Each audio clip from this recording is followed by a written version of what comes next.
Hello, everyone. Tonight we are standing in a dimly lit kitchen, one hand resting on the counter, the other clutching a lukewarm mug of tea.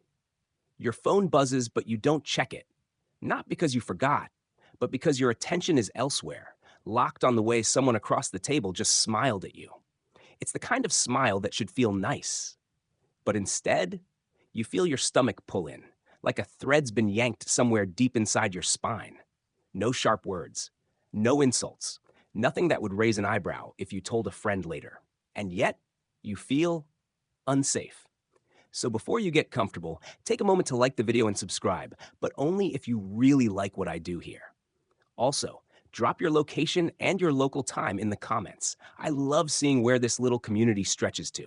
Now, turn off the lights, maybe turn on the fan for some soothing noise, and let's get started tonight. You shuffle along the edge of a conversation like you're walking barefoot on broken glass. Something's off. You can't name it. You can't prove it. But your instincts have already bolted down the hallway, screaming.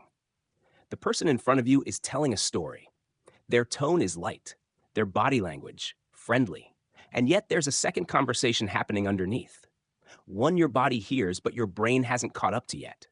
You're not imagining this. Carl Jung didn't think you were crazy either. He saw it again and again in therapy sessions, this eerie misalignment between surface and soul, one of the deepest warning signs your unconscious mind will ever give you. It's not just bad vibes. This is your psyche tapping its knuckles on the inside of your skull, whispering, "You need to leave." This is the realm of the shadow, not the comic book kind, not even the Halloween kind. The Jungian shadow is a psychological force, a container for everything a person doesn't want to admit about themselves. All the ugliness they shoved into a dark corner of their mind, locked the door, and told no one existed. And what happens when someone has too much shadow built up? Well, they start to see it. Not in themselves, in you. That's the moment you feel it, the chill, the slow motion realization that this person, smiling across from you, is not really seeing you at all. They're talking to a version of you they created, stitched together from their own shame, rage, jealousy, bitterness. You've become the projection screen for a horror movie they wrote in childhood. That smile? It's camouflage. It's the tarp thrown over a well, and you're about to fall in. Here's a historical fact for you. In 1928, Jung presented a case of a patient who believed everyone around her was trying to seduce her. In therapy, it became clear she had repressed her own desires for years, raised in a home where sexuality was sinful. So she saw temptation everywhere, not because others were dangerous, but because she couldn't look in the mirror. Funny side note? The ancient Egyptians believed the soul had 5 parts, and one of them, the shout, was literally your shadow following you around. They believed it contained your secrets. Not so far off, right? Anyway, back to the kitchen. Or maybe it's a cafe. Or a car. Doesn't matter. You're trapped in this conversation now. The person across from you says something that's off. Maybe they accuse you of having ulterior motives. Maybe they tell you that your tone felt threatening. You blink, startled. You were just talking about the weather. You try to clarify. They double down. You apologize, just in case. They accept with a smile. But something in their eyes, it doesn't let go. You feel a subtle tightening, like you just stepped into a psychological mousetrap and heard the click. Historians still debate whether Jung's shadow theory was more mythological than scientific. But most therapists today agree. We do project our unconscious onto others. And when that projection is hostile, it can ruin lives. You might think you can explain your way out. That logic and good intentions can clear the fog. But here's the problem. You're not being listened to. You're being interpreted. And that interpretation was written long before you walked into the room. Let's go darker for a second. The most disturbing part? The person doing this often has no idea they're doing it. They think they're being honest, intuitive, even kind. But they're not talking to you. They're exorcising a ghost, and you're just wearing its face tonight. This is why Jung called shadow projection dangerous. Not because it's always violent, but because it's invisible, subtle. And the person doing it might be your boss, your friend, your partner, even your therapist. It doesn't start with screaming. It starts with a smile that never quite reaches the eyes, a compliment with a hidden twist, a question that feels like it already knows your answer. Let's bring it back to you. You try to laugh it off. You tell yourself you're being sensitive, that you probably misread it. Maybe you're tired. Maybe you're overreacting. You're not. What you're feeling is real. It's a glitch in the emotional matrix, a disturbance in the psychological force field, and it's your very wise wolf, very old inner self saying, careful, you're becoming someone else's story, and it's not a good one. So what do? You smile back, you nod, and later you start putting distance between your nervous system and theirs. You don't need to fight. You don't need to prove them wrong. You just need to stop being available for someone else's unclaimed monsters. And maybe, just maybe, you start wondering about your own. The things you haven't looked at, the stories you've told about other people that might have actually been about you. Don't worry, we'll get there. But for now, just remember the feeling in your gut. It's not paranoia, it's perception. You're still replaying it in your head, what they said, how they looked at you. It shouldn't bother you. It was just a few words, maybe a raised eyebrow, a slight shift in their tone. But something about it keeps echoing like a dropped coin in an empty hallway. The worst part? You can't stop wondering if maybe they were right. That's how it begins. See, when someone projects their shadow onto you, they don't just accuse you of random things. No, they accuse you of things so precise, so emotionally charged that it burrows into your doubt like a splinter under your skin. You were too cold. You don't care enough. You have an agenda. And you stand there blinking, stunned because you didn't feel any of those things 5 minutes ago. But now, you're not so sure. That's the trick. The person doing the projecting isn't reacting to your actual words or actions. They're reacting to the movie in their mind, and you've been cast without permission. Congratulations, you're now playing the role of heartless betrayer number one in their long-running drama. The script was written before you ever showed up. In the 1930s, Jung worked with a man who believed everyone he met was secretly trying to dominate him. In session after session, it became clear this wasn't about the outside world. This was a man terrified of his own hidden desire to dominate others. He'd buried that part so deep, it had to crawl back out through the faces of everyone around him. And he believed it. That's what made it dangerous. Odd fact. The word scapegoat comes from an ancient Hebrew ritual where the sins of the people were placed symbolically onto a goat, which was then driven into the wilderness. That's projection in its purest form. Blame assigned, guilt exported. And what's worse, when someone is projecting, they don't just imagine your supposed flaws. They react to them. They get angry, hurt, defensive. And you're left spinning. You were having a normal conversation, and now suddenly you're a villain in a courtroom drama you didn't even know was being staged. Here's where it gets real messy. You try to clarify. You try to explain. No, I didn't mean it like that. That's not what I said. You're misunderstanding me. But your words hit a wall because they're not listening. They're filtering. You could hand them a bouquet, and they'd find the thorn. You could offer kindness, and they'd hear manipulation. Historians still debate whether projection is merely a psychological defense mechanism or a full-blown breakdown in empathy. Either way, the result is the same.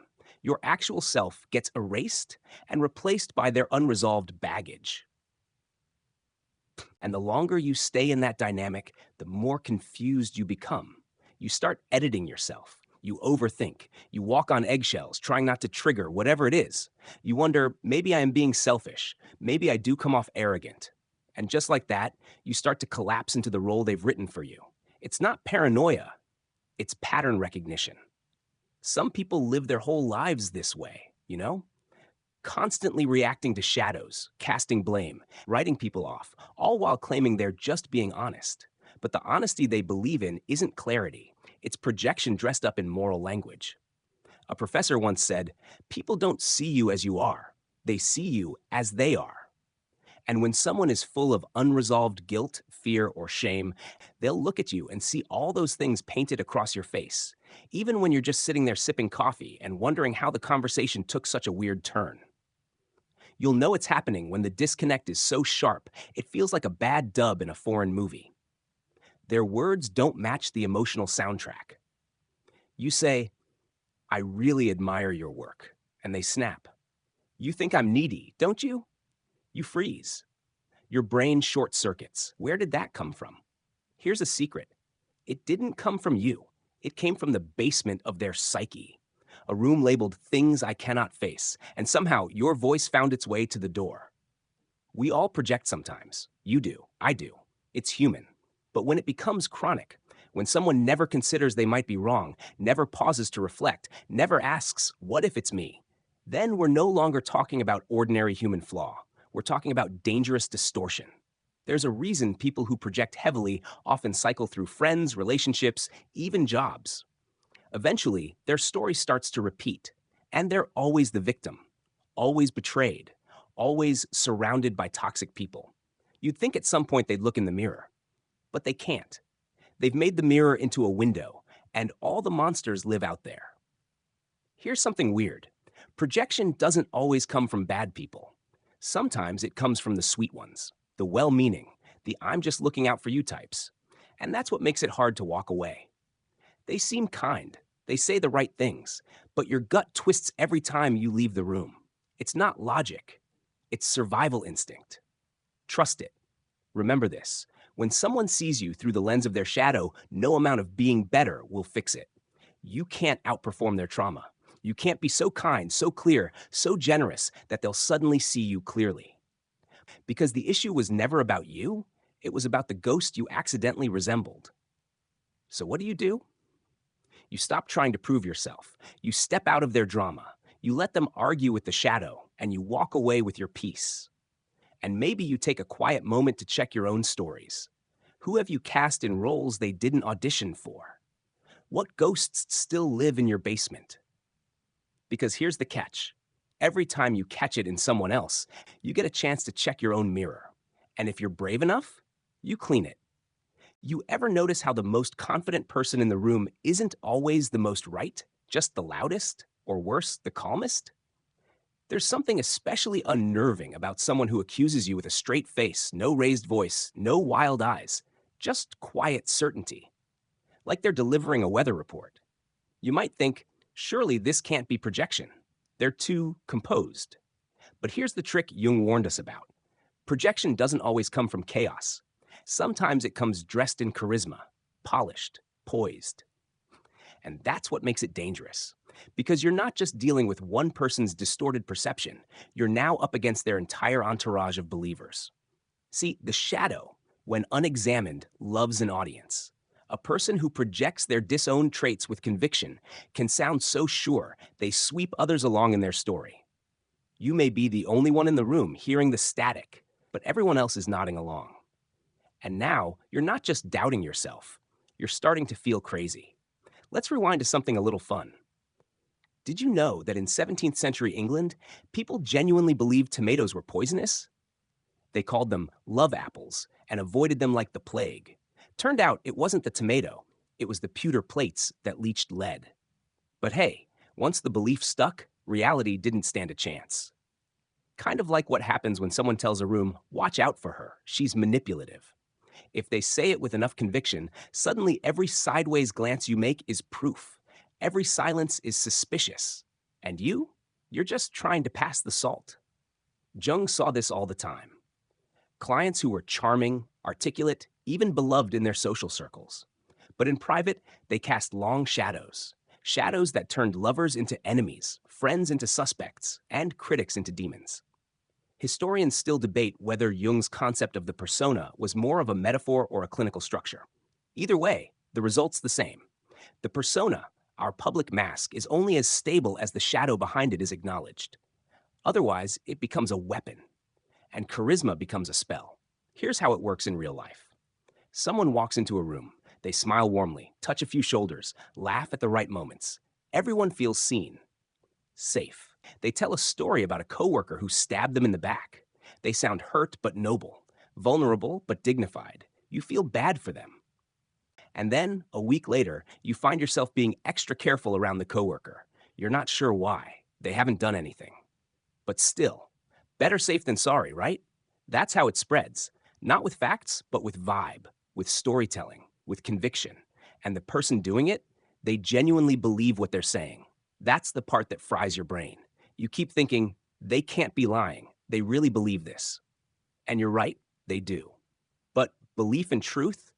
Not always on speaking terms. Projection, when reinforced by confidence, becomes persuasion.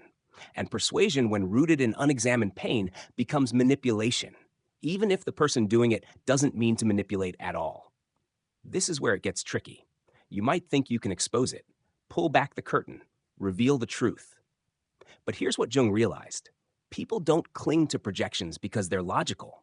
They cling to them because they're protective.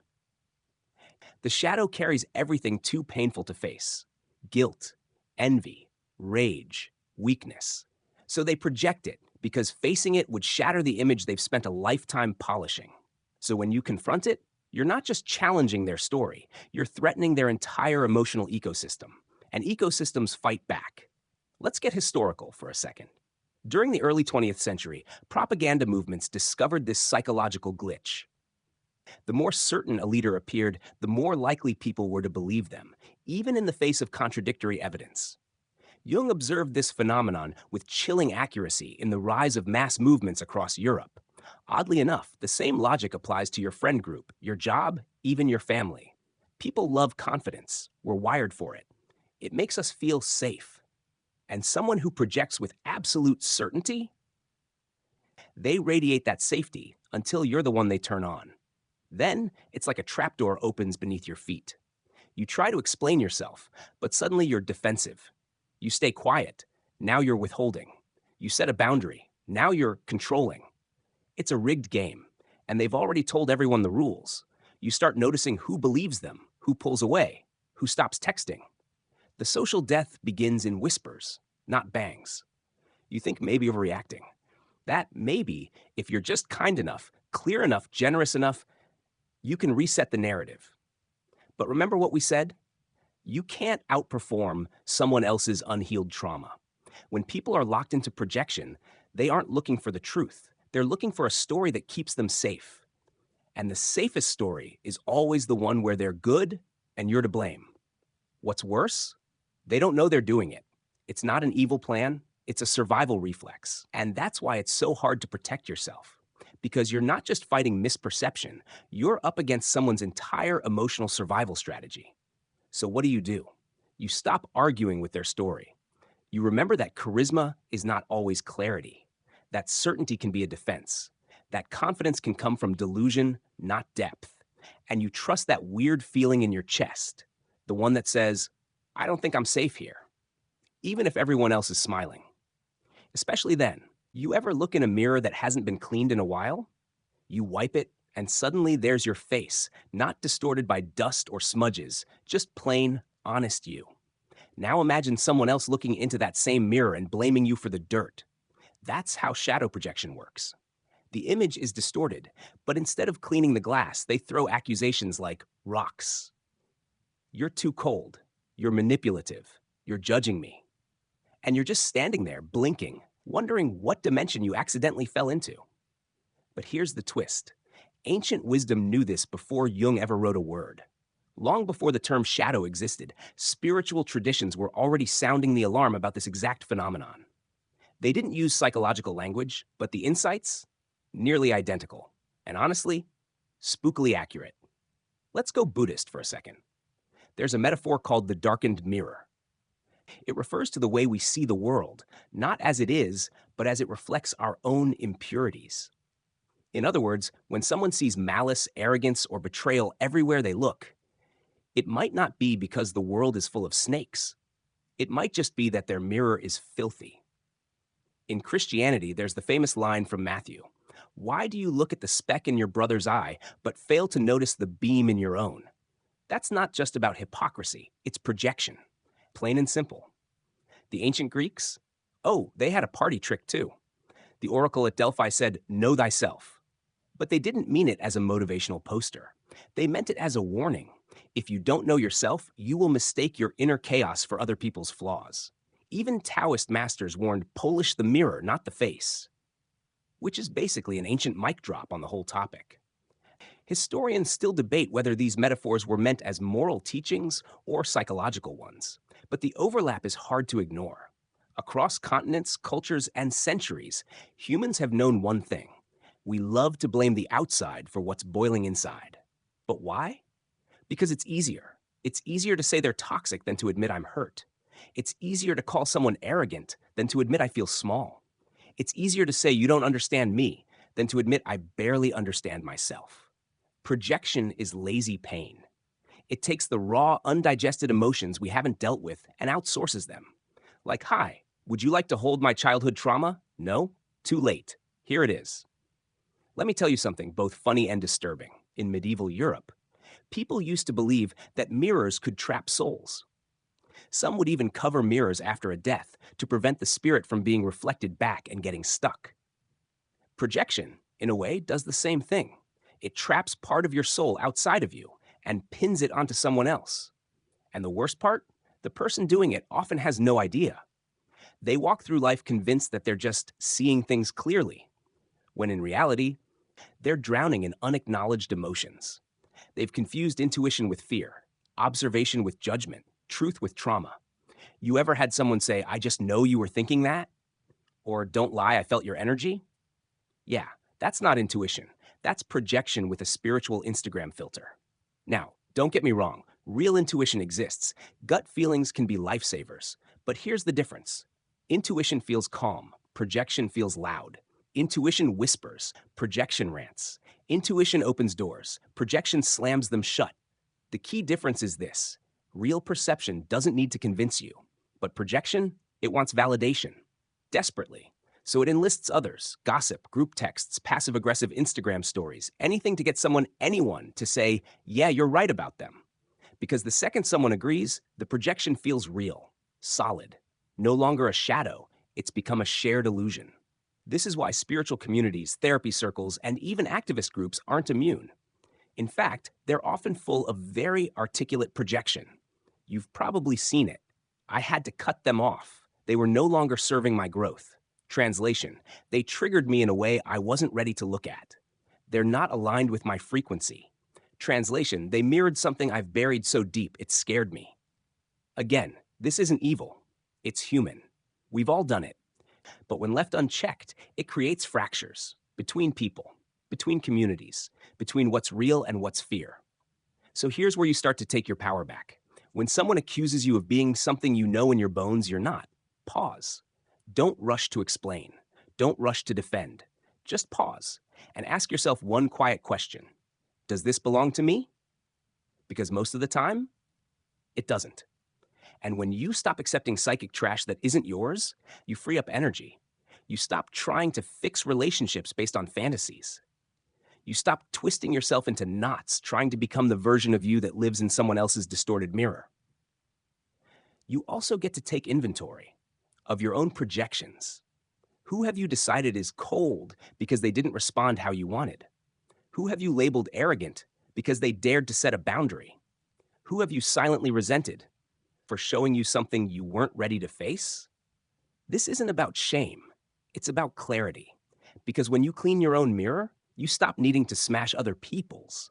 And when you stop smashing mirrors, you start seeing people again, not as characters in your emotional soap opera, but as whole, flawed, glorious beings trying to do the exact same thing. Find peace in a world full of projections. You ever meet someone so certain they're on the right side of history that you almost feel guilty disagreeing? Not because their argument is airtight, but because their certainty is. You hesitate, not because you're wrong, but because they look at you like you just kicked a puppy. Welcome to the strange world of psychic inflation. Jung didn't coin the term to sound fancy. He used it to describe what happens when someone's ego latches onto an archetype and swells up like a balloon. And not in a fun party decor kind of way, in a Titanic hubris heading straight for an iceberg kind of way. Here's the thing. We all want to feel like we matter, that our thoughts are important, our actions noble, our pain justified. But psychic inflation takes that normal human desire and pumps it full of helium. Before long, someone stops being a person and starts believing they're a divine messenger, a moral crusader, or, my personal favorite, the one who finally sees the truth. Now that sounds harmless enough. I mean, who wouldn't want to be a bearer of truth, right? Until they start crucifying everyone who disagrees. The inflated ego isn't aggressive in the usual sense. It doesn't storm in screaming. It floats in gracefully, draped in virtue. It radiates peace, love, and total intolerance for dissent. It doesn't raise its voice. It just raises its eyebrow. But when that eyebrow lifts, oof, you feel the judgment in your soul. Here's a historical gem.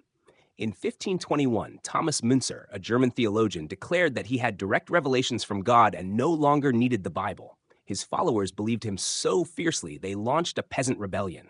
Spoiler, it didn't end well. Historians still debate whether Müntzer was a visionary or just wildly inflated. But Jung would have recognized the signs instantly. Unchecked ego, divine identification, certainty so unshakable it steamrolls reality. Odd fact? The term ego inflation in Eastern traditions has a cousin. In Zen Buddhism, they call it Zen sickness. It's what happens when someone becomes so enamored with their own enlightenment that they stop learning altogether. They float above it all, convinced they've transcended. Meanwhile, everyone else is just trying to finish their tea without being judged. Back to your life. You've probably met this person. They walk into a conversation and immediately claim moral high ground, not through argument, but presence. They don't say they're better. They just emit that vibe, the I'm here to teach you sweetie energy. And you? You find yourself second-guessing your thoughts, not because they've made a good point, but because they speak like prophets. Here's where the danger creeps in. When someone believes they're a savior, they stop listening. Not just to you, but to life itself. They become so fused with their ideal that they can't even imagine they're wrong. And once that happens, they stop evolving. The scariest part? It looks so reasonable. You could be at brunch. You could be in a Zoom meeting. You could be sitting across from someone who talks about peace and healing and boundaries. And then suddenly, with no warning, you find yourself being told that your very existence is harmful to their energetic alignment. You blink, you're holding a muffin, and now you're a cosmic threat. Because that's what psychic inflation does. It wraps insecurity in spiritual language. It disguises fear as certainty, and it weaponizes goodness. You ever notice how people with this energy rarely apologize? Or if they do, it's something like, I'm sorry you felt that way. Which, as we know, is code for, I did nothing wrong, but here's a blanket so you can stop crying. Jung warned that inflation doesn't just isolate the person, it distorts their entire perception. When your ego is inflated, the world stops being a place full of unique, mysterious individuals. It becomes a stage, and you're the lead. Everyone else is supporting cast, or obstacles. The inflated person doesn't respond to your words. They respond to the threat of your disagreement. They treat curiosity like rebellion. They hear your perspective, not as a different lens, but as heresy. You say, I see it differently, and they say, you're not ready yet. You say, that hurt, and they say, that's your projection. You say, can we talk about it? And they say, I don't entertain low vibration drama. Which is ironic, because at that point, you're basically in a full-blown Shakespearean tragedy with incense. This isn't about mocking spirituality or good intentions. There's a difference between someone who believes in higher values and someone who believes they are the higher value. One is inspiring. The other is unbearable. Let's get more personal. Maybe there was a time you were a little inflated too. Maybe you read a book, had a breakthrough, saw someone else's flaws crystal clear, and felt a buzz of superiority. Don't worry, that's normal. Temporary inflation happens when we grow fast and forget we're still learning. It's not evil, it's just human. The danger starts when it calcifies, when the ego clings to the identity of the awakened one and won't let go. Then humility becomes weakness. Then openness becomes inviting in negativity. And the journey of healing becomes an empire of control. But here's the beauty. Inflation always floats, and eventually it pops. Life has a way of bringing people down to earth. Illness, loss, loneliness, or just the quiet realization that no one wants to hang out with someone who's always right. So what do you do when you encounter someone like this? You don't argue, you don't beg, you don't try to outmoral them. You stay grounded. You keep your mirror clean. You trust that clarity doesn't need a podium. And you remember, real wisdom isn't loud, it's patient. And often it laughs, because the only thing more powerful than knowing everything is knowing you don't. You're in a conversation. It starts off calm, maybe even warm, but the moment you offer a different perspective, just a thought, not even a challenge, you see something flicker behind their eyes. Not confusion, not curiosity, something colder. They tilt their head, Smile tightens, their voice stays level, but the tone drops a degree. You've just committed cosmic blasphemy. That's the thing with psychic inflation. It doesn't just puff up someone's ego. It fortifies it with moral armor. And once that armor's on, criticism isn't just disagreement. It's betrayal, treason, rebellion against the divine truth they believe they've been handpicked to carry. You don't have to insult them. You just have to say, "I'm not sure I agree." Boom. You've triggered a full-body allergic reaction to your opinion. You may notice a strange shift in the air. Suddenly, you're not Debbie who thinks differently. You're Debbie the doubter. Debbie the energy vampire. Debbie the resistance.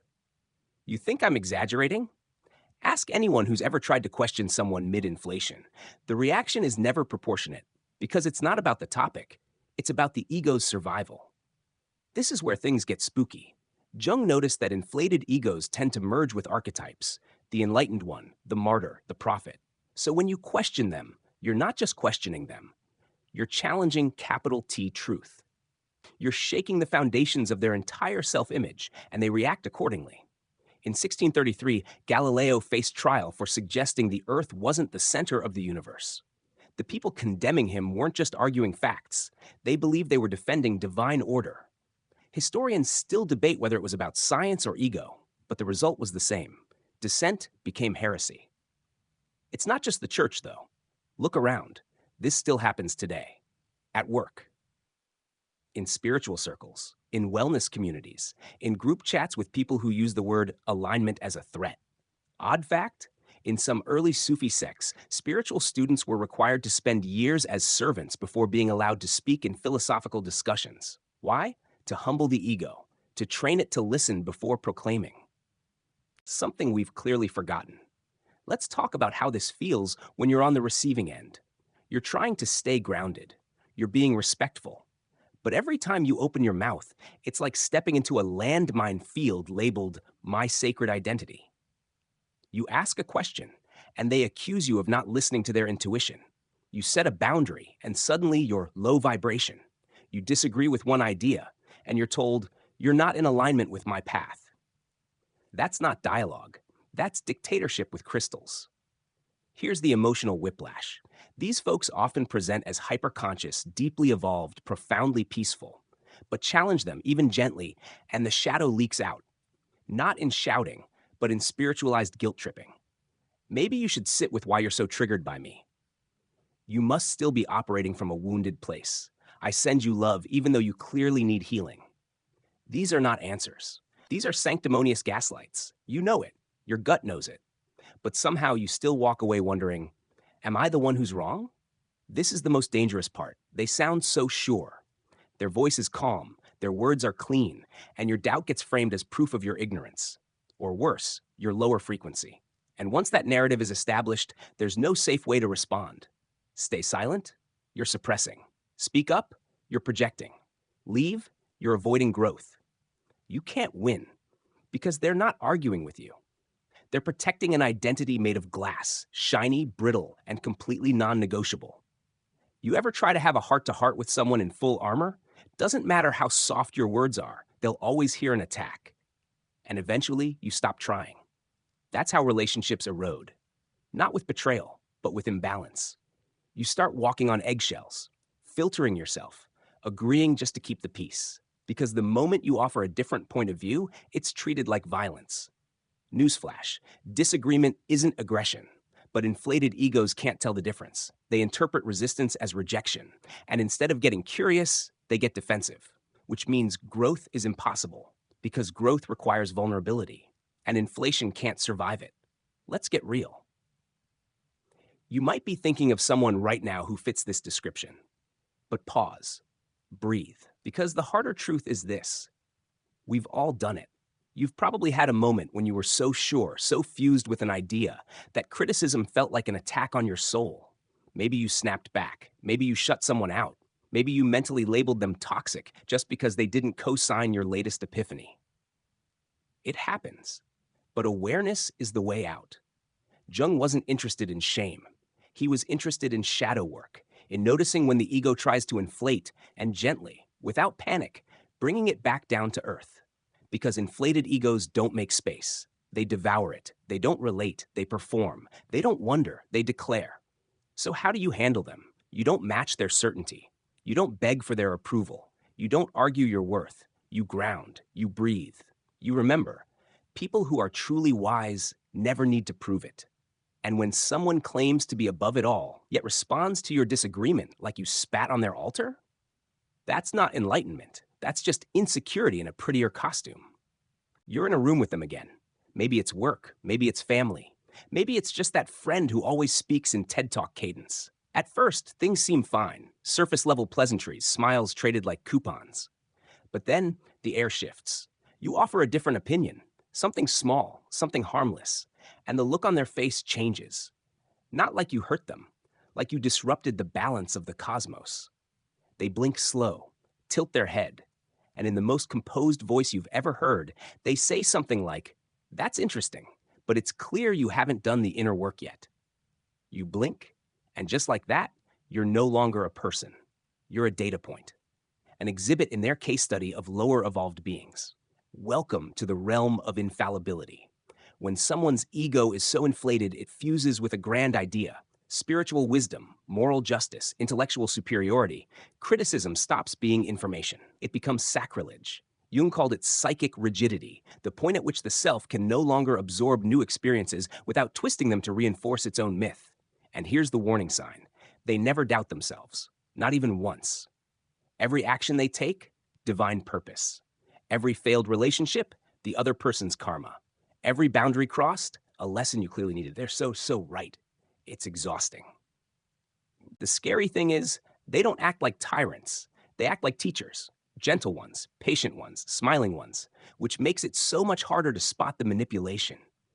Because it doesn't feel like coercion. It feels like disappointment. And disappointment? That's kryptonite for people pleasers. So you adjust, you soften, you question yourself, and just like that, your voice starts to shrink. Let's take a detour to history. In the early 20th century, a man named George Gurdjieff led a spiritual movement that emphasized awakening the self. But some of his followers noticed something odd. Those closest to him stopped questioning him altogether. He became the embodiment of truth. And in doing so, he lost the one thing that makes humans grow: feedback. Historians still debate whether Gurdjieff was a teacher or a cult leader. Jung might say he became a mirror for his students' projected need for certainty, and in turn, stopped being human. Odd fact, the Greek god Narcissus didn't die from loving his reflection. He died because he couldn't recognize it as a reflection. That's what psychic infallibility is, mistaking your ego's voice for the voice of God.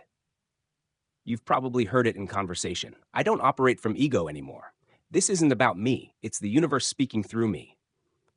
I'm not angry. I'm just holding space for your resistance. You nod. But inside, a tiny part of you is screaming, "Wait, what?" Because real humans have doubts. Real humans second guess. Real humans say, "Hey, I might be wrong here." But this person? Never. Their worldview has no back door. It's a fortress of certainty, surrounded by a moat of spiritual jargon. And if you try to climb the wall, they don't push you off. They bless you on the way down. This is where the script flips. You start to notice that their peace isn't peace, it's control. Their boundaries aren't boundaries, they're escape hatches from accountability. Their truth is just their trauma dressed in nicer clothes. They've built an identity that cannot be questioned, not because it's sacred, but because it's fragile. And the irony? The more they deny their flaws, the more those flaws run the show. Jung warned about this over 100 years ago. When the ego inflates and fuses with divine or moral ideals, the result isn't transcendence. It's tyranny, just with better lighting. Because if someone believes they are the light, they stop noticing the shadows they cast. Let's go deeper. When someone refuses to even consider they might be wrong, they don't just reject growth. They reject reality. They become emotionally deaf. Every new experience gets filtered through their inner myth. So if it fits, great. If it doesn't, it must be your fault. That's how they can ghost people without guilt. Or consciously uncouple while never admitting fault. Or post passive-aggressive quotes on Instagram that are definitely not about you, but definitely are. And somehow, they still come off looking wise. Because they never raise their voice. They don't throw tantrums. They don't scream. They smile. And they believe themselves and others believe them too. That's the part that stings. You try to explain what happened. You describe the subtle digs, the mental gymnastics, the impossible standards. But people look at you and say, really, they seem so peaceful. Yeah, peaceful like a tax audit, polite like a ceasefire, gracious like someone who never thinks they're the problem. So what do? You step back, you recenter, you remember this truth. Certainty isn't wisdom, and doubt isn't weakness. Some of the most dangerous people are the ones who never question their motives, who think every choice is destiny, who see themselves as instruments of fate rather than fallible humans. And some of the safest people, they're the ones who say, I don't know. That might be my issue. Let me think about it. Because real spiritual growth doesn't make you more sure. It makes you more curious, more flexible, more open, more human. So next time you're in that room and someone talks like the voice of God, just do one thing. Listen for silence. Not theirs, yours. And if your inner voice is getting quieter around them, that's your cue. Back away slowly, breathe. And remember, you don't owe anyone the performance of agreement, especially not those who mistake their certainty for sanctity. You ever meet someone whose smile looks like it was carved by a branding team? Every word they say is the right word. Every reaction lands exactly where it should. They listen the way therapists do in TV dramas, head tilted, eye contact flawless, silence timed like an Oscar monologue. It's impressive, polished, comforting, and deeply, deeply unsettling.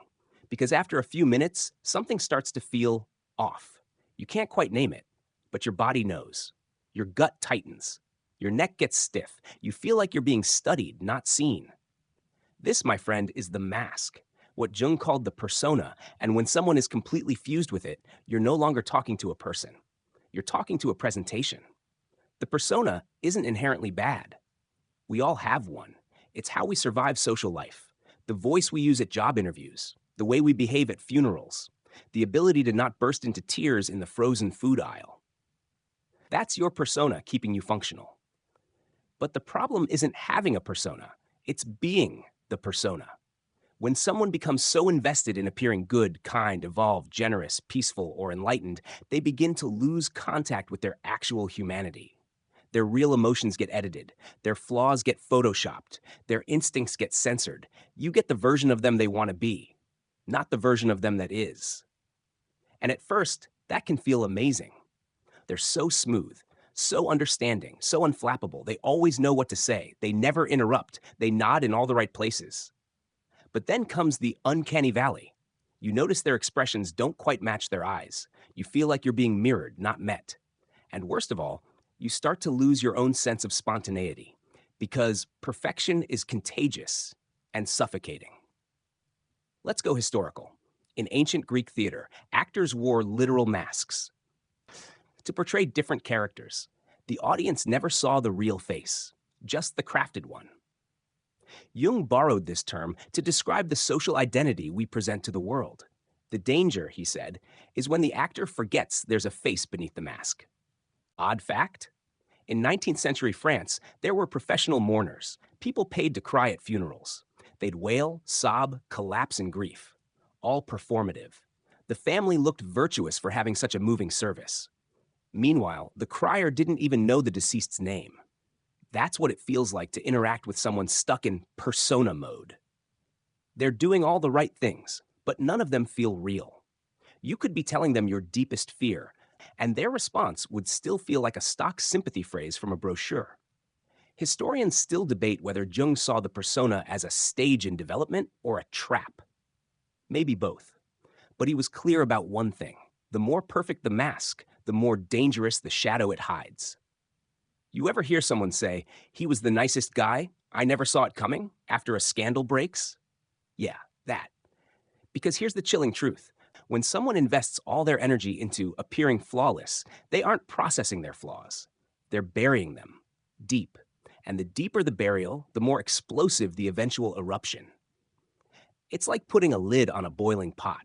Sure, it looks calm, but eventually the pressure's coming out, either through passive aggression, manipulative guilt trips, or full-blown emotional breakdowns. And the tragedy? The person under the mask has no idea what they actually feel anymore. They've performed peace for so long, they don't know how to be angry. They've preached compassion for so long, they don't know how to set boundaries. They've nodded through discomfort for so long, they don't even recognize what real connection feels like. They're emotionally fluent and emotionally illiterate. You start to notice it in small ways. They never say no, just, I'll sit with it. They never express frustration, just, I'm navigating some activation. They never admit confusion, just, I'm processing the lesson behind this. Translation? They've replaced their emotional vocabulary with performance art. And your nervous system? It notices. Your mirror neurons, those tiny circuits in your brain designed to sense authenticity, start going haywire. You feel uneasy, distant, suspicious, but you can't explain why, because nothing bad is happening. That's the catch. It's not what they're doing, it's what they're not doing. They're not being real. And that kind of emotional mimicry, it triggers your ancient instincts, the part of your brain that knows something isn't quite alive behind those eyes, not in a horror movie way, in a something's missing way, a hollowness, a silence where spontaneity should be. You try to joke with them, nothing lands. You get vulnerable, there's no resonance. You share something raw. They mirror you, but the mirror's cold. So what do? You start to withdraw. You doubt your instincts. You wonder if you're the one being too much. But here's what Jung would say. That sense of unease is not a flaw in you. It's your soul recognizing a soul that's gone missing. Because when the mask takes over, the real self doesn't die. It hides. And often it's hiding in shame, fear, loneliness, the parts of themselves they were told would make them unlovable. You don't have to rip their mask off. You don't have to confront them. You just have to not gaslight yourself. If your body is saying this isn't real, believe it.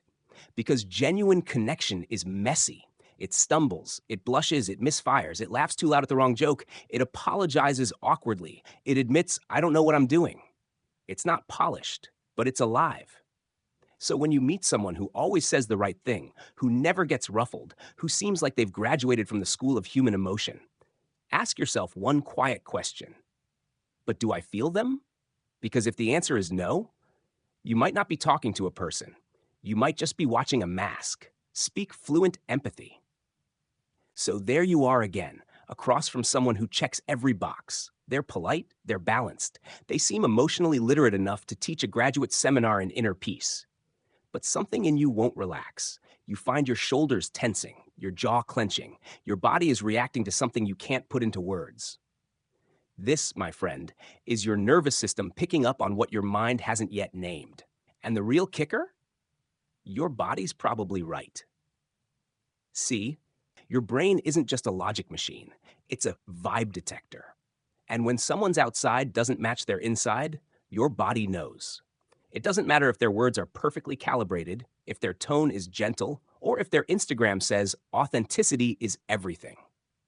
If they're wearing a mask, your neurons start to fire warning shots. Let's talk about mirror neurons. These little guys live in your brain and are responsible for empathy. They activate when you see someone smile, cry, wince, or flare with anger. It's why you flinch when someone else gets paper cut. It's also why you can sense when someone's smile doesn't match the tightness around their eyes. Now, when someone is fully fused with their persona, when they've trained themselves to say all the right things but buried their real feelings deep underground, your mirror neurons pick up on the mismatch. And what do? They send a message, not through logic, but sensation. A weird, low-key anxiety, a sense of fog, or a quiet voice saying, this isn't safe. And it's not about danger in the physical sense, it's emotional safety, authenticity, relational oxygen.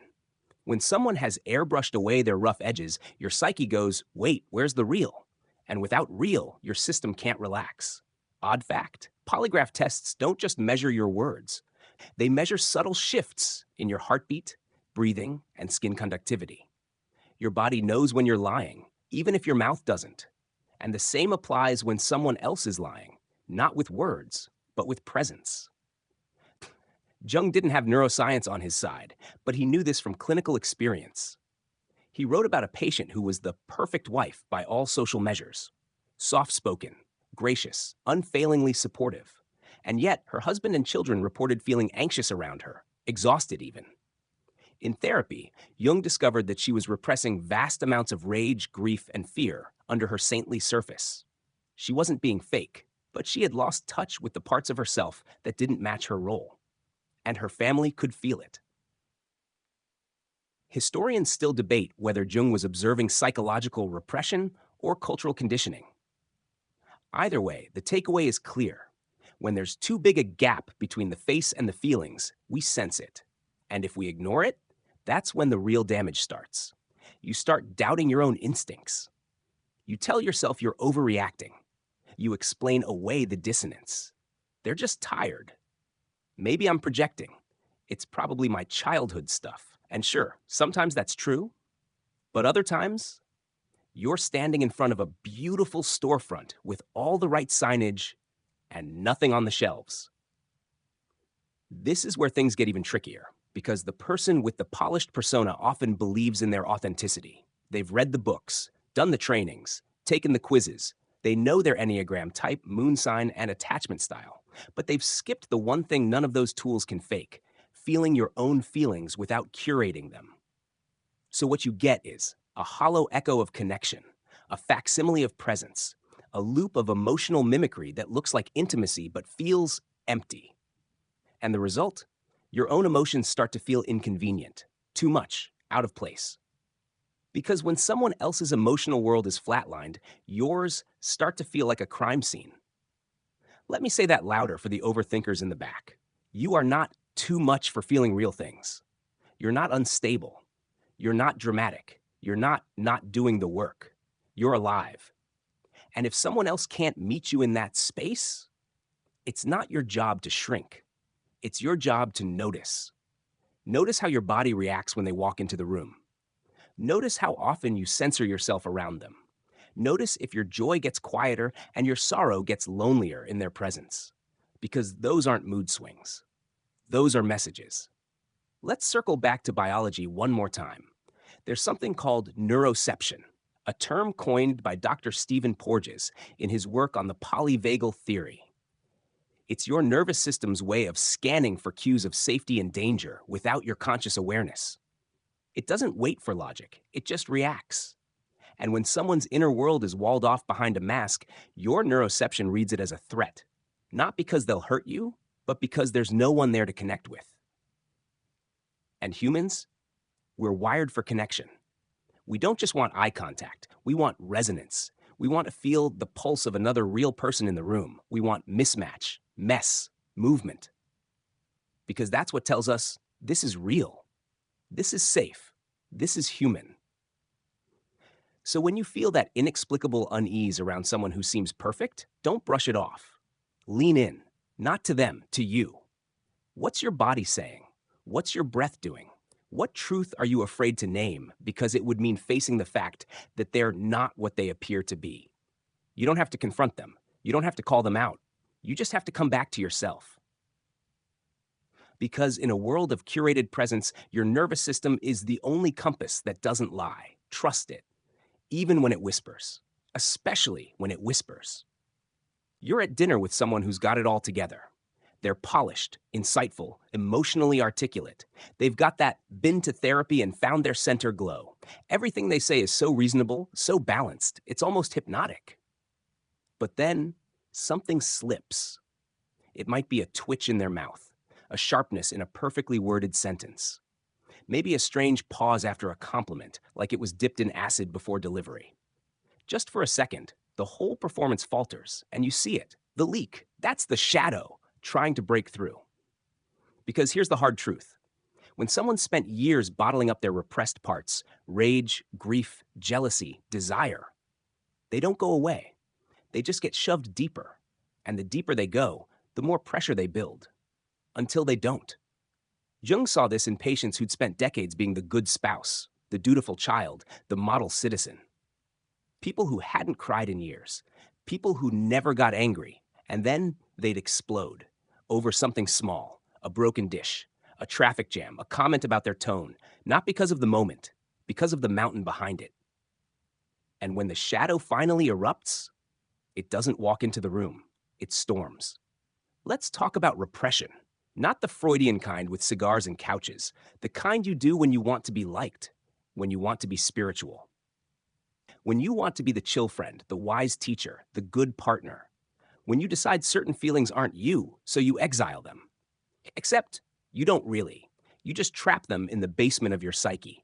And let me tell you, those feelings lift weights in the dark. They get stronger, hungrier, until one day someone you love touches the wrong nerve, and boom, you become the thing you were trying so hard not to be. You raise your voice. You cry like a faucet. You throw shade you didn't know you had stored.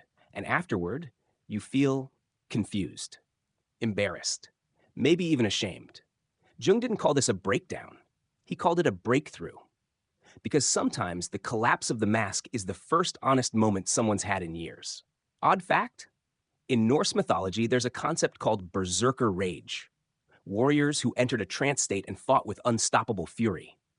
Some historians believe these rages were induced by mushrooms. Others think they were the release of long-repressed aggression, finally unleashed in socially sanctioned warfare. Historians still debate the origin.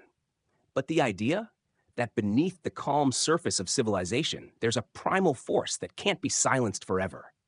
And it doesn't just come out violently. Sometimes it shows up in passive aggression, ghosting, betrayal, overreactions that seem out of character but are in fact very in character, just the part that's been hiding. This is why perfect people make you so nervous. Deep down, you know the price of that perfection. You know it means something's been locked away, and you wonder, what happens when the lock breaks? You've seen it, haven't you? The calmest coworker has a meltdown in the parking lot. The most peaceful friend suddenly ghosts you with no explanation. The most spiritual person explodes in righteous fury because you forgot to text back. Not because they're bad, because they're full. Because the mask was too heavy for too long. So next time you feel that twitch in the room, that moment when the air shifts and the light behind the eyes flickers, don't ignore it. It's not paranoia, it's perception. The shadow isn't evil. It's just tired of being ignored. The most chill friend lashes out over a text. The kindest person you know suddenly cuts you off with no explanation. At first, it doesn't make sense, but then you realize they weren't being fake. They were being fragmented because they thought certain feelings made them unworthy, so they buried them. But buried things don't die. They ferment, and when they surface, they don't ask permission. So what do you do when someone's shadow erupts? First, don't take it personally. I know, that's hard, especially when the eruption is pointed at you. But understand, what's happening isn't about you. It's about all the years before you, all the times they didn't speak up, all the feelings they didn't process. You're just the poor soul standing closest to the blast radius. Second, don't try to fix it. They don't need a life coach. They don't need your checklist. They need space and time. And if they're lucky, they'll have the courage to look at what came out of them with compassion, not judgment. Let's bring this home. You've probably had your own eruptions. Moments when you became a version of yourself that made you wince. Maybe it was over a minor inconvenience. Maybe it was during a breakup.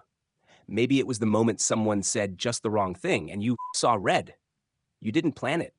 It just happened, Jung would say. Good. Because now it's out. Now you can work with it. Now you can begin the real healing, not by becoming better, but by becoming whole. Because wholeness isn't cleanliness, it's integration. It's being the one who can say, yeah, I have rage, I have fear, I have pettiness, and I'm not proud of it, but I don't deny it anymore. That's strength. And people who can do that, they don't explode, they express. They don't perform peace, they practice it, messily, honestly, courageously. So when you meet someone too perfect, too chill, too poised, don't assume they're lying, assume they're leaking. And when it bursts, let it remind you, we're not here to be flawless, we're here to be real. You walk into a room and you feel it instantly. The energy is thick, not loud, not chaotic, but charged. The person in the corner, they don't just speak, they declare. Their presence hits you like a wall. Their words feel, they're not chatting, they're delivering, like a prophet, a warrior, a judge. And the weirdest part? Everyone seems to orbit around them, some with awe, some with fear, some just trying not to be noticed. Welcome to archetypal possession. Jung didn't mean that in a supernatural exorcist kind of way. He meant it psychologically. Archetypes, universal patterns of human behavior, are supposed to guide us. But when someone fuses their ego with one, they don't use the archetype anymore. The archetype uses them. They become more than a person. They become a role. And roles don't bend, don't wonder, don't listen. They just play out their script with you as the supporting character. Let's get specific. There are many archetypes, but some favorites for possession. The savior. I'm here to heal you, even if you didn't ask. The judge. I know what's right, and you're wrong. The victim. Everything happens to me, and no one understands. The warrior. If you're not with me, you're the enemy. You've probably encountered all of them. Maybe been one on a bad day. But possession isn't a mood. It's a takeover. And it's seductive because it gives people something precious, identity with meaning. Suddenly, your pain isn't just personal, it's part of a cosmic battle. Your opinions aren't just thoughts, they're truths. Your boundaries aren't preferences, they're the line between light and dark. It feels powerful, but it's brittle. Because when someone is possessed by an archetype, they lose something vital, flexibility. Every situation gets filtered through the same lens. Every disagreement becomes threat. Every contradiction becomes betrayal. You don't have a different opinion. You're betraying the mission. You're not having a bad day. You're testing their growth. Let's pause for an odd fact. In some indigenous traditions, shamans would enter trance states to communicate with spirits, but they were trained not to stay there. They learned how to return, to ground, to depossess. Because even in sacred rituals, there was a danger. Lose your ego completely, and you lose your humanity. Historians still debate whether these trance rituals were spiritual, psychological, or both, but they all agree. When the trance never ends, you're no longer acting it out. You're being acted through. Back to your life. You're talking to someone, and they're locked in a pattern. Maybe they're always preaching, always defending, always wounded. You try to bring nuance, softness, gray areas, but nothing lands. You're not speaking to a person anymore. You're speaking to the mask behind the mask. And here's the twist. They don't know it, because archetypal possession doesn't feel chaotic to the possessed. It feels righteous. Their certainty is bone deep.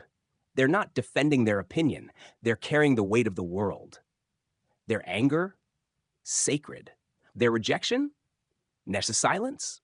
Punishment, or purification, depending on the day. You try to speak your truth, and you're silenced. You try to offer reflection, and you're scolded. You try to leave, and suddenly you're the villain. Because when a person becomes a role, anything that threatens the story must be removed. And often, that's you. Because archetypes aren't interested in your humanity. They're interested in their script. Jung worked with people who were possessed by religious archetypes. One man believed he was the second coming of Christ. Another thought he was the devil. But possession isn't always dramatic. Sometimes it's your yoga teacher who's suddenly policing everyone's lifestyle. Or your activist friend who can't forgive a single human mistake. Or your therapist who lovingly shames your emotions. It doesn't matter which archetype. What matters is they're gone. The self, the one who could once reflect, laugh, and ask questions, has been replaced by a living idea. You feel it in their energy. Their gaze hardens. Their words get heavy. The way they speak to you is no longer personal. It's performative. It's like they're channeling something, and you're the unlucky recipient. And if you dare to challenge them, you'll see a different face emerge, one that's not so serene, because the ego, fused with an archetype, protects that identity with fire. It has to. If you question their role, you're threatening the whole illusion. They'll say things like, "You're just afraid of the truth. This is your ego resisting the light. I'm just reflecting your shadow back to you." And here's the secret. They're not wrong, but they're not right either. Because real reflection comes with humility, with curiosity, with space for you to breathe. Possessed people don't offer space. They demand submission. It's subtle at first. You might feel confused, guilty, off balance. That's how possession works. It doesn't need to scream. It just needs you to doubt yourself enough that you stop pushing back. So what do? You remember, you're not crazy. That dissonance you feel, it's not yours. It's the moment your psyche realizes this person isn't here right now. They've been replaced. And the only thing more dangerous than someone unaware of their shadow is someone who believes they are the light. Because when someone identifies with an archetype, they stop being accountable, stop being reachable, stop being with you. So if you've ever felt like someone was looking through you, not seeing you, but scanning you for confirmation of their role, you were probably right. And if your instinct said, get out, you weren't overreacting. You were witnessing a possession, not by a ghost, by a pattern. You ever find yourself in the same situation? Again? Different city, different person, different outfit. But the conversation, the betrayal, the ending? Exactly the same. Like you're stuck in a psychological rerun. You think, how am I here again? How is this happening to me again? Congratulations. You've entered the realm of the compulsion to repeat. It sounds like a curse, doesn't it? Like some invisible force dragging you into the same emotional traps over and over. And honestly, that's not far off. Jung called it one of the most tragic aspects of the unconscious, our tendency to recreate pain we never resolved. Not consciously, never consciously, but deep in the psyche, somewhere past thought and language, a pattern is running. And unless you've stared it down, unpacked it, rewired it, it will replay, like a vinyl with a scratch. Here's how it usually goes. You meet someone, maybe a friend, a boss, a partner. Everything seems fresh, new, but a few weeks in, something starts to feel familiar. The way they talk to you, the way they don't listen, the way they leave. Your body remembers what your mind hasn't admitted yet. This has happened before. That's the thing about trauma. It doesn't just live in memory. It lives in behavior, in preferences, in red flags we're weirdly attracted to. In silence we mistake for safety. In control we mistake for care. You're not choosing it, but part of you is reliving it, hoping this time it will go differently. Spoiler, it won't, because until you face the original wound, you're not in a new relationship. You're in a stage play, and you're casting the same roles again and again, praying for a new ending. Let's step into Jung's office for a second. He once treated a woman who had been in 3 different relationships with emotionally unavailable men. Same story, every time. Her father had been distant, cold, preoccupied. She'd never been able to win his affection. So unconsciously, she kept finding new fathers to try again, and again, and again. Historians still debate whether this tendency comes from neurology or mythology. But one thing's for sure, repetition is the unconscious trying to complete a sentence, except it only knows the first half. So it tries, and tries, and tries. Not to punish you, but to resolve something it doesn't have the tools to resolve alone. Odd fact? In early Buddhist philosophy, karma didn't mean reward or punishment. It meant action that carries momentum. That's it. You do a thing, and that thing keeps doing, unless you become conscious. Then, and only then, can you choose differently. Back to you. You find yourself in another argument that sounds eerily like the one from 2 years ago. You're being blamed for the same things, feeling the same frustration, repeating the same sentences with a new name attached. It's not fate, it's pattern. The pattern isn't just in your relationships, it's in your self-talk, your avoidance, the way you sabotage just before success, the way you choose comfort over truth, the way you say yes when you mean no, just like you did when you were 7, trying to survive in a house that didn't hear you. And until you recognize the pattern, you'll keep calling it bad luck. You'll keep thinking the world is out to get you, or that you're cursed, or that no one ever really sees you. But that's not the truth. The truth is, you haven't seen you yet. Because patterns don't break when someone else finally treats you right. They break when you stop reenacting the old script. And that requires something radical. Stillness. A moment where you stop chasing, stop fixing, stop proving. Where you turn inward and ask, what is this feeling trying to teach me that I keep refusing to learn? This isn't about blame. This isn't about manifesting your trauma. That's spiritual cruelty. This is about compassionately understanding that your mind, like any mind, is a machine that repeats what it knows until you teach it something else. Let's go back to biology for a moment. Neuroscience has found that early experiences, especially traumatic ones, create neural pathways that become default highways. The more you use a certain emotional response, the more automatic it becomes. Anger, shutdown, people pleasing, hyper independence. All of these are learned roads, but they're not dead ends. You can build new roads. You just have to stop driving in circles. Start small.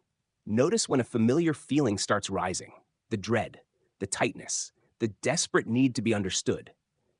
Don't react. Pause. Feel it. Let it speak. Ask it, where have I felt this before? You might be shocked at the answer. It might be your dad's silence, your mom's disappointment, your teacher's favoritism, your friend's betrayal, and suddenly you'll realize you're not talking to your partner, you're talking to them, to the past. And that awareness, that's the first swing of the axe at the root of the pattern. Because the moment you can say, I see you, the repetition loses its grip. You've stepped out of the play and back into your life. So if you find yourself stuck in a loop, don't panic, just pause. And remember what Jung said, until you make the unconscious conscious, it will direct your life and you will call it fate. But now you know, and once you know, you can choose. You check your phone, another message you didn't expect, another problem you didn't create, another situation that somehow, without any logical explanation, feels like a carbon copy of something you swore you'd already healed. The names are different, the settings new, but the emotional flavor, familiar, uncomfortably so. You scroll up, rereading your own words, trying to understand how it happened again. And deep down, you already know. This isn't just a coincidence. It's a pattern that came looking for you, or rather, you came looking for it. Welcome to the eerie terrain of negative synchronicity. Jung coined the term synchronicity to describe meaningful coincidences, events that feel orchestrated by something deeper than chance. But not all synchronicities bring clarity or insight. Some bring echoes, repetitions, emotional déjà vu. And the scary part? They're not random. They're scripted by the parts of you that haven't healed yet. See, your unconscious isn't a dusty attic. It's a film director, a playwright, a set designer. And its favorite genre? Reenactment. Let's say you grew up feeling invisible, never fully heard, emotionally sidelined. You hated it, swore you'd never put up with it as an adult. And yet, somehow, you keep ending up in situations where your voice doesn't matter, where people talk over you, forget you, undervalue you. It feels cosmic, like the universe has it out for you. But the truth? You've been magnetized to people and scenarios that allow you to re-feel the old pain. Not because you're broken, because some part of you is still trying to understand it. Odd fact? In theater, there's a technique called blocking, the process of assigning movements on stage to reinforce emotional meaning. The audience doesn't realize it, but every motion is intentional. You walk forward when you're vulnerable, step back when you're retreating, sit when you surrender. Your unconscious does the same thing in your life, blocking you into scenes, reassigning you to old roles, recruiting people to play opposite you, not as punishment, but in the desperate hope of a rewrite. Historians still debate whether Jung's idea of synchronicity was scientific or metaphysical. But here's what's undeniable. We repeat what we don't repair.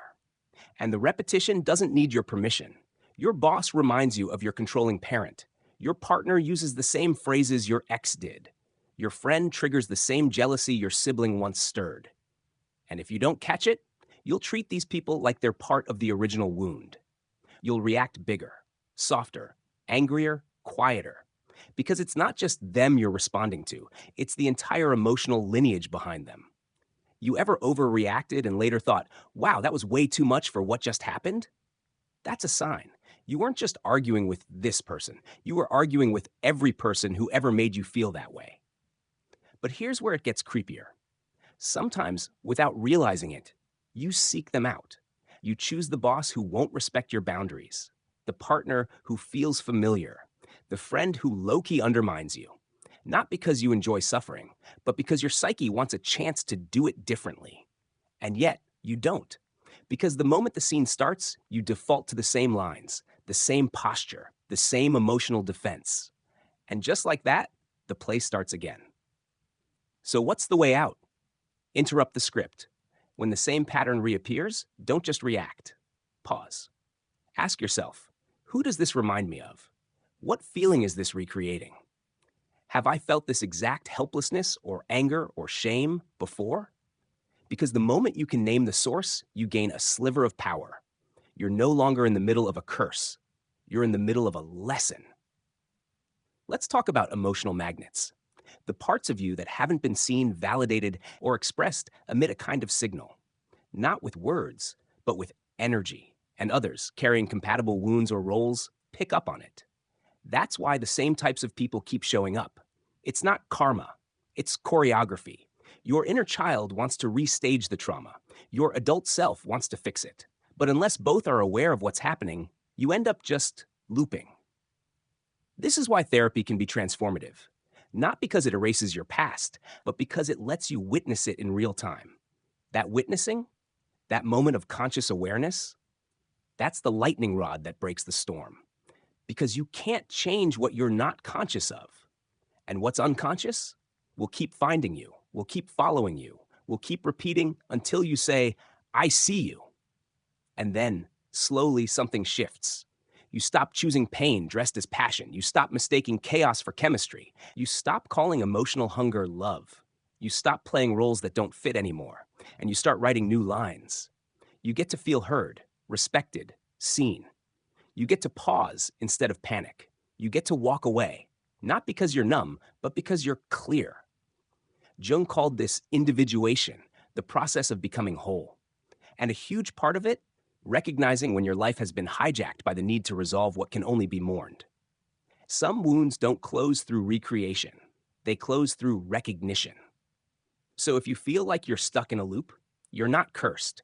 You're being called to name the pattern, to break the trance, to say, this story ends here.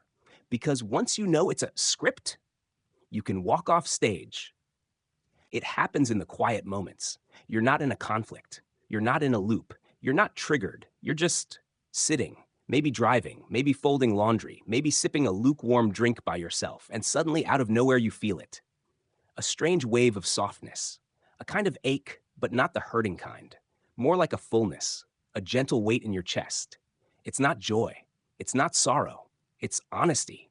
And for the first time in a long time, you're not trying to be anything. You're not playing a role. You're not explaining your feelings or performing your progress. You're just being.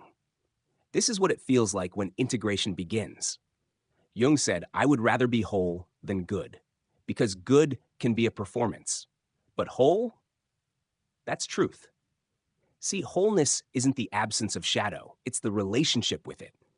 It's not pretending you're free from jealousy, fear, judgment, rage. It's knowing they live inside you and choosing to face them instead of export them. And when someone starts to integrate their shadow, you can feel it. They're not perfect, but they're not fake. They don't over-explain or overshare. They're not constantly trying to fix you, fix themselves, or fix the world. They're grounded. They're real. They're oddly peaceful. You can tell because their presence doesn't push or pull. It just is. You can breathe around them, make mistakes around them, disagree with them, and still feel safe. They don't flinch when someone has an outburst. They don't react with judgment when someone's in pain. They don't try to rescue people from their feelings because they've sat with their own. They've learned that pain doesn't make you bad, that anger doesn't mean you're toxic, that being selfish sometimes just means you're tired. They've stopped trying to exile parts of themselves, and in doing so, they stop exiling parts of you. Let's go deeper. When someone is truly integrated, they don't just tolerate their shadow, they're curious about it. When they feel envy, they don't spiral into shame. They ask, what does this show me about what I want? When they feel judgment, they don't post about it. They pause. They notice. They look at where the judgment is pointing, and often it's pointing straight back at them. Odd fact? In traditional alchemy, the lead that needed to be transformed into gold wasn't discarded. It was worked with, heated, refined, held.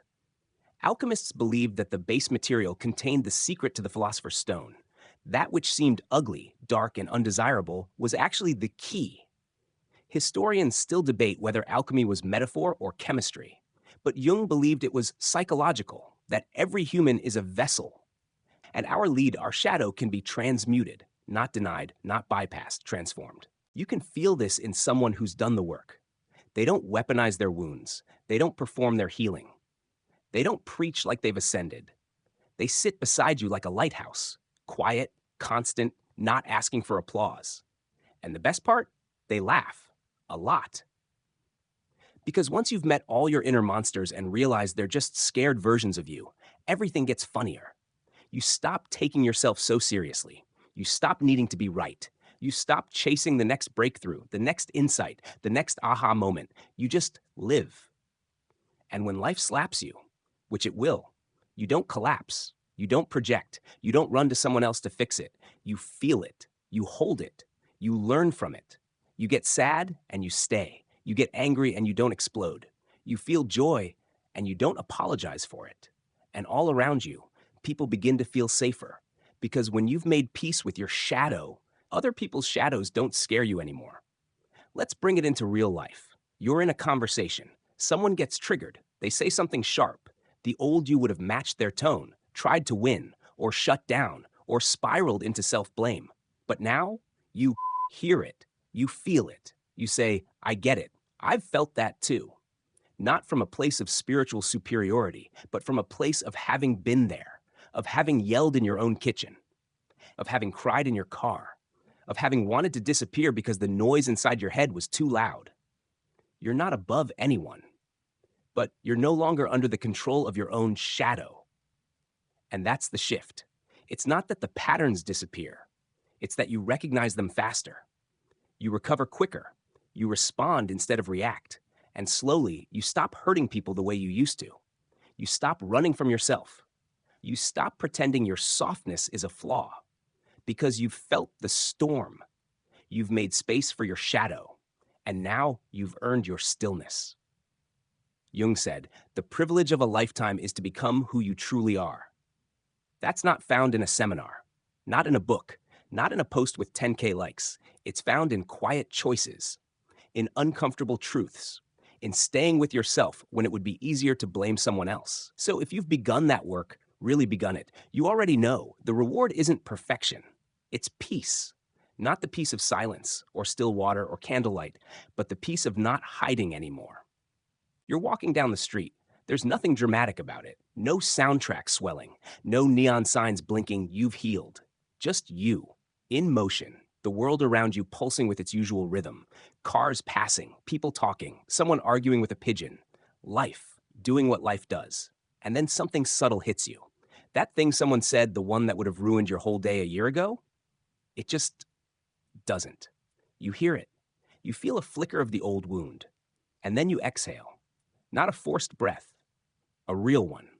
Full, deep, easy. That's what healing looks like. It doesn't come with a halo. It doesn't mean you float 6 inches off the ground or smile through every conflict. It means you've stopped being owned by the parts of you that were once disowned. You're not performing light. You're not broadcasting peace. You're living in the gray. And you've made peace with that. You still get jealous. You still get angry. You still feel small on bad days. But you know what those feelings are now.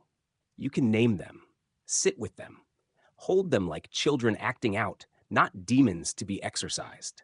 The person you've become, they don't need to be perfect. They just need to be present. And when someone projects their shadow onto you, when they accuse, misunderstand, twist your words, you no longer spiral. You don't sprint to defend your purity. You don't try to rewrite their version of you. You just stay with yourself. Because now you understand, people see through the lens of their own work. And if someone's lens is covered in shame, fear, resentment, they will see you as the problem. No matter what you do. But that's not your work. Your work is to hold your own center, to tell the truth with love, to own your flaws with softness, to protect your energy without punishing others for needing what you can't give. Odd fact? The Japanese art of kintsugi repairs broken pottery with gold, making the cracks part of the design. The damage becomes art, not hidden. Highlighted. That's what integration looks like. You don't erase your mistakes. You highlight the lessons. You don't hide your scars. You wear them like stories. You don't fear being misunderstood. You trust that what matters will remain. This doesn't make you invincible. It makes you available to life, to joy, to intimacy. You can love without losing yourself. You can leave without hatred. You can disagree without division because you've stopped needing control to feel safe. And now, you radiate something rare. Not confidence, not coolness, not power. Trust. Trust in yourself. Trust in your capacity to feel and not fall apart. Trust that you can sit with discomfort without assigning blame. People notice it. They might not name it, but they feel it. Around you, they drop their guard a little. Breathe deeper. Speak more honestly. Because something in you says, you're safe to be messy here. And the more you live this way, the more your life reflects it. You stop attracting chaos. Not because you've transcended it, but because you no longer feed it. You stop mistaking adrenaline for love. You stop chasing ghosts in new bodies. You stop apologizing for your needs. And best of all, you forgive yourself. Not in a fluffy, self-care Sunday kind of way. In a bone-deep, heart-weary, I really did the best I could with what I knew kind of way. You let go of the years you spent asleep, the times you lashed out, the bridges you burned or walked away from. You don't justify it. You don't deny it. You honor it as part of your gold-veined pottery. Let's land this gently. If you've been through the shadow, yours or someone else's, you know the terrain. It's dark, confusing, cold, but it also holds something luminous. Truth. Truth that doesn't flatter. Truth that doesn't tweet well. Truth that humbles you, strips you, rebuilds you. And if you've come out the other side, even just a little, you've earned something priceless. Not the right to preach, not the badge of enlightenment, but the quiet power of a person who has nothing to prove. You don't need everyone to like you. You don't need to fix the world.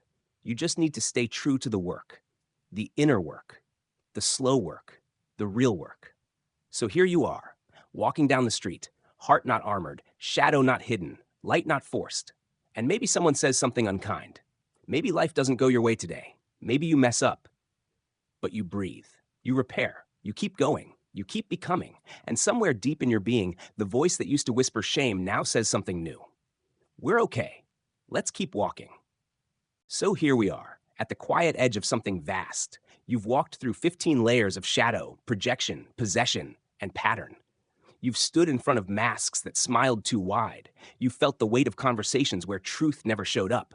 You've watched your body speak before your mind could translate. And most of all, you've looked inward and maybe for the first time truly asked, is this mine?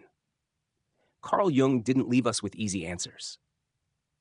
He offered maps drawn in paradox. To know the light, you must embrace the dark. To find peace, you must first accept chaos. Integration, he said, is not about becoming pure. It's about becoming whole. And now you understand why the most dangerous people are often those who appear the most certain. Why the real healers are often the quiet ones. Why the truth doesn't shout, it whispers. It sits beside you. It doesn't convince you of anything. It simply is. If this story touched you, it wasn't because it gave you something new. It's because it pointed to something already inside you, something you've always known, but maybe forgot for a while. And now that it's awake again, don't rush to fix, don't perform, don't explain, just be with it. Because wholeness doesn't need permission, it just needs space. So take a slow breath, let the edges soften, let the lessons echo in your chest instead of your mind. And as you carry all of this into your world, remember, you're not here to be perfect. You're here to be real. Wholeness is waiting, and you, just by listening, are already on the way. Good night.